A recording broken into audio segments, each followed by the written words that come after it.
Contract वाली बहू। नरेश की माँ अपने बेटे से मिलने दिल्ली आ रही है। इस बात का पता चलते ही नरेश के दिल में हलचल मच जाती है। नरेश अपनी माँ के स्वागत की तैयारी में लग जाता है। साथ ही उसे डर भी सताने लगता है कि उसकी माँ कहीं अपनी पुरानी जिद पर फिर से बैठ ना जाए। हे भगवान, इस बार बचा लो, अगले साल पक्का माँ की जिद पूरी कर दूंगा। तभी दरवाजे की घंटी बजती है। नरेश दरवाजा खोलता है तो सामने अपने मकान मालिक को देखकर हैरान हो जाता है, क्योंकि उनके साथ एक सुंदर सी लड़की भी थी। अब नमस्ते अंकल, कुछ काम था, मुझे बुला लेते। आपने क्यों कष्ट किया? अरे नहीं नहीं, इसमें कष्ट कैसा, मैं तो बस तुम्हें रीना से मिलवाने आया था।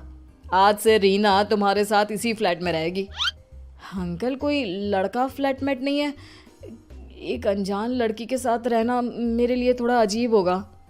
देखो नरेश, मैं तुम्हें पहले भी बता चुका हूँ कि इस फ्लैट में तुम्हें किसी ना किसी के साथ एडजस्ट करना ही होगा, या फिर तुम अकेले पूरे फ्लैट का किराया दे दो, मैं किसी को नहीं रखूंगा।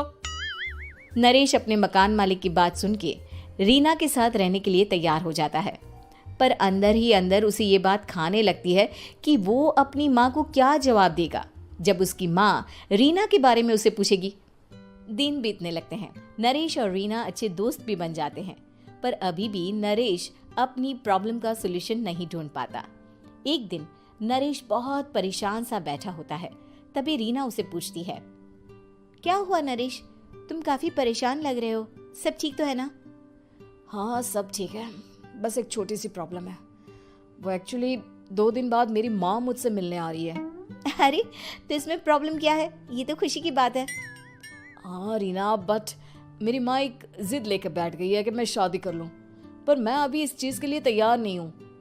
ऊपर से जब वो तुम्हें देखेगी तो 100 सवाल करेगी, क्या जवाब दूंगा?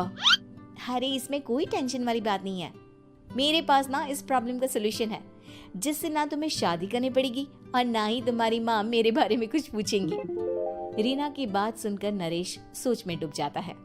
वो सोचता है कि रीना खुले ख्यालों वाली लड़की है, कहीं माँ को सच बता ना दे। नरेश को सोच में डूबा देखकर रीना कहती है, अरे क्या हुआ, किस सोच में पड़ गए? डोंट वरी, जैसा तुम सोच रहे हो ना वैसे कुछ भी नहीं है, मेरे पास एक प्लान है। मैं कुछ समझ नहीं पा रहा हूँ, कैसा प्लान? मैं समझाती हूँ। हम ना एक कॉन्ट्रैक्ट मैरिज कर लेते हैं। फिलहाल मेरे पास जॉब नहीं है, तो तुम इस रूम का किराया दे देना जब तक तुम्हारी माँ यहाँ रहेंगी, सिर्फ तब तक। और तुम अपनी माँ से कह देना कि मैं तुम्हारी पत्नी हूँ, इससे वो मेरे यहाँ रहने पर कोई सवाल भी नहीं करेंगी। अरे बात तुम्हारी ठीक है, पर माँ से झूठ बोलना, ना ना बाबा, मैं ये रिस्क नहीं ले सकता। कोई और आइडिया दो ना तुम। देखो मंजूर हो तो बोलो, वरना सच बता दो, मुझे कोई प्रॉब्लम नहीं है। रीना की बात सुनकर नरेश सोच में डूब जाता है। बहुत सोचने के बाद जब उसे कोई रास्ता नहीं मिलता तो वो रीना के बताए हुए रास्ते पर चलने के लिए तैयार हो जाता है।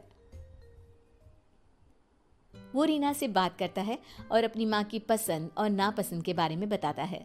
रीना भी नरेश की सभी बातों को ध्यान से सुनती है, ताकि कहीं उससे कोई गलती ना हो जाए। आखिर वो दिन भी आ जाता है जब नरेश की माँ उससे मिलने दिल्ली आ जाती है। नरेश अपनी माँ को फ्लैट पर लेकर जाता है। जैसे ही नरेश की माँ फ्लैट के अंदर जाती है, रीना उसके पैर छू लेती है। ये देखकर नरेश की माँ थोड़ी घबरा जाती है और नरेश से पूछती है, अरे बेटा नरेश, ये कौन है? माँ, ये आपकी बहू रीना है।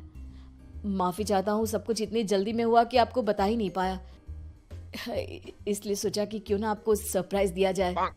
अरे बेटा, मैं तो बस तेरा घर बसा हुआ देखना चाहती थी।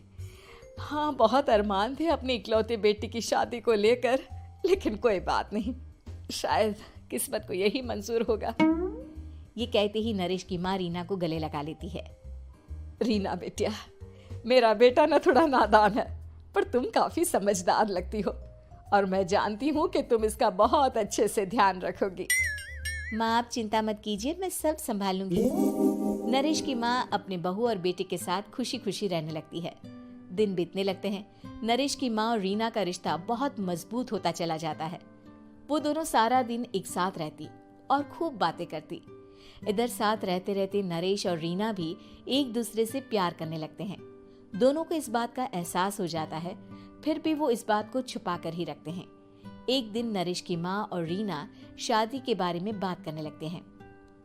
रीना बिटिया, ये तो नरेश ने मुझे बिना बताए शादी कर ली, वरना मैं तो अपनी इकलौती बेटी की शादी इतनी धूमधाम से करती कि सारी दुनिया देखती रह जाती।